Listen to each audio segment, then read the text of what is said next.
오늘날 신앙생활하는 성도들에게 있어서 참된 신앙생활을 하는 데 있어서 중요한 역할을 하는 사람들이 있죠. 물론 여러 사람들이 있습니다. 그 중에서도 이제 대표적인 사람을 우리는 설교자, 각 교회의 담임 목사님들, 또 목사님들이다 이렇게 얘기할 수 있죠. 물론 목사님들이 평신도들보다 뛰어나고 능력이 대단하기 때문에 그런 거냐? 물론 그런 것만은 아닙니다. 목사님들이 하나님의 말씀을 선포하기 때문에, 그래서 성도들은 목사님을 존중해주고 그 목사님을 통해서 들려지는 그 하나님의 말씀을 잘 들으려고 하는 거죠. 그러니까 목사님들에게 있어서 가장 중요한 것은 성경을 바르게 해석하고 하나님의 뜻이 무엇인지 바르게 자신이 공부하고 또 자신이 깨달아서 성도들에게 바르게 전파해야 될 그런 책임이 있는 거예요. 구약 시대에도 보면 하나님의 말씀을 선포하는 역할을 하는 사람이 있죠. 그 사람들을 우리는 선지자, 예언자 이렇게 이제 설명하고 있습니다. 선지자, 예언자들의 역할은 자신의 말을 하는 것이 아닙니다. 하나님께서 주신 말씀, 하나님께서 부탁하신 것, 이것을 전달하는 것, 이것이 선지자, 예언자들의 역할이죠. 그러니까 자기 말을 한다는 것은 뭐겠어요? 그것은 거짓 선지자다, 그렇게 얘기할 수 있는 거예요. 그러니까 이스라엘 백성들이 하나님의 말씀을 듣고 싶어도 본인들이 직접 듣지 못하잖아요. 또 하나님은 영이시잖아요. 하나님을 만나기도 쉽지 않잖아요. 그러니까 선지자들을 만나고 선지자를 통해서 하나님의 음성을 듣는 것은 어떤 면에서 복이죠. 그래서 이스라엘 백성들의 신앙을 잘 인도할 수 있는 것은 바로 선지자들, 예언자들의 역할이다, 이렇게 볼 수 있습니다. 그런데 구약 성경에 많이 보여지는 것 중에 하나가 뭐냐면 참된 선지자가 있고 거짓 선지자가 있다, 이렇게 말하는 거죠.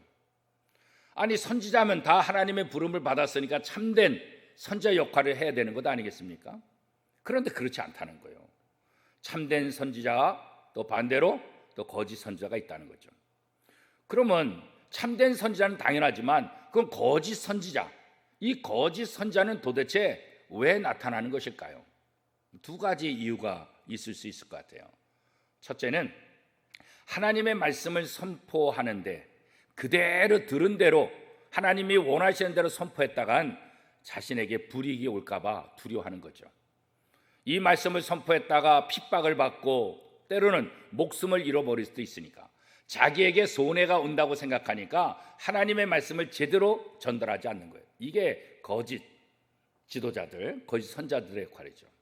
두 번째는 뭐냐면 누가 거짓 선지자냐?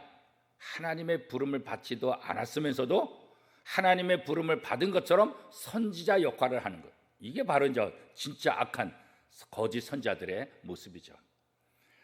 오늘 본문 말씀에도 보면 예레미야 선지자가 하나님의 말씀을 시드기야 왕에게 선포합니다.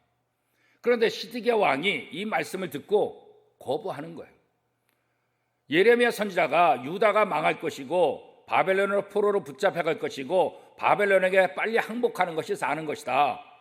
아니, 어떻게 자신의 나라 왕에게, 적군에게 항복하라 이런 말을 할 수가 있겠어요?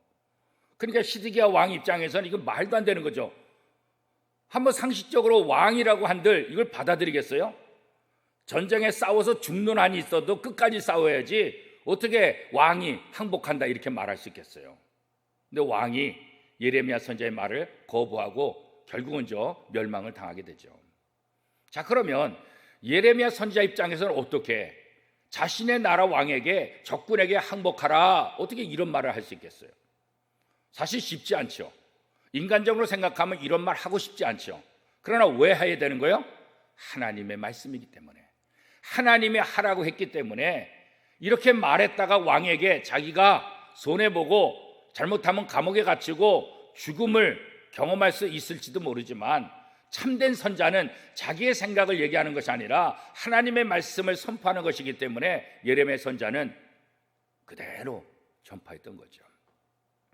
그런데 이때 거짓 선자들이 나타났죠. 그러면서 왕에게 말합니다. 저 예레미야 하는 말 다 거짓말입니다. 우리는 다시 회복될 것입니다. 저 바벨론으로 다 빼앗겼던 성전 기구들 모든 것 다 돌아올 것입니다. 우리는 이제 평안한 나라가 될 것이고 회복될 것입니다. 이렇게 이야기를 하는 거죠. 그러나 사실 하나님의 뜻은 그렇지 않죠. 결국 이후에 더 모든 성전 기구들이 다 바벨론으로 빼앗기게 되고 또 어려움을 당하게 되죠. 우리가 세상에 살면서 좋은 지도자를 만나는 건 이건 행복입니다. 우리가 좋은 지도자를 만나려고 기도해야 되는 거 이거 중요하죠. 그래서 초등학교 아이들이 처음 입학하면 부모님들이 어떤 기도를 합니까? 하나님, 우리 반 우리 아이 담당하는 선생님 좋은 선생님 만나게 해주세요. 이렇게 기도하잖아요. 왜? 초등학교 1학년에게 있어서 담임 선생님의 역할은 그렇게 중요하기 때문에 그런 거죠. 그래서 국가의 지도자를 위해서 기도하고 또 지방자치단체자들 또 지도자들을 위해서 기도해야 될 이유가 바로 거기 있는 거죠. 왜요? 잘못된 지도자를 만나면 백성들이 힘든 거예요. 모두가 어려움, 모두가 혼란 속에 빠지게 되는 거죠. 우리 신앙생활 하면서 참된 선지자, 거짓 선자를 구별할 수 있는 것, 이거 굉장히 중요한 것입니다. 거짓 선자들은 좋은 말만 해요. 사람 듣기 좋은 것만 해요.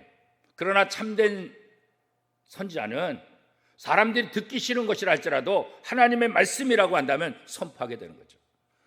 오늘날 또 인터넷을 통해서 또 설교를 많이 들을 수 있잖아요. 그런데 사람들이 어떤 설교를 좋아합니까? 위로받고 축복해 주는 것, 도전적이고 죄를 지적하는 이런 설교는 잘 들으려고 하지 않아요. 우리가 하나님의 말씀에 우리의 눈을 열고 우리의 귀를 열어서 말씀 그대로 들어야 합니다. 그럴 때 우리 속에 참된 회개가 일어나게 될 것이고, 그럴 때 우리 속에 하나님의 말씀을 붙잡고 온전히 순종하는 삶을 살게 될 것입니다. 오늘 하루도 우리의 마음과 우리의 눈과 이 모든 것을 열어서 하나님의 말씀을 깊이 듣고 깨달아서 하나님의 말씀에 순종하는 복된 하루가 될 수 있기를 축복합니다.